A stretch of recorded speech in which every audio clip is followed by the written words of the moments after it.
Guys, ngayong araw magpapatubo tayo ng wheatgrass.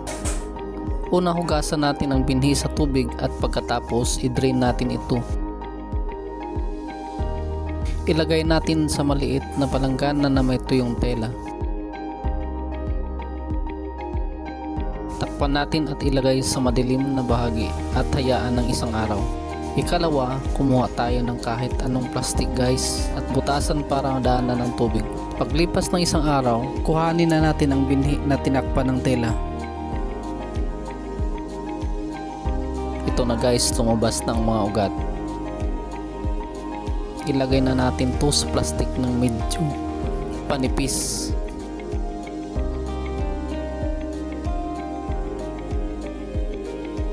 At takpan natin ang tela. Basain natin ang ibabaw nito kada 4 na oras. Guys, panoorin nyo ang episode 2 nito.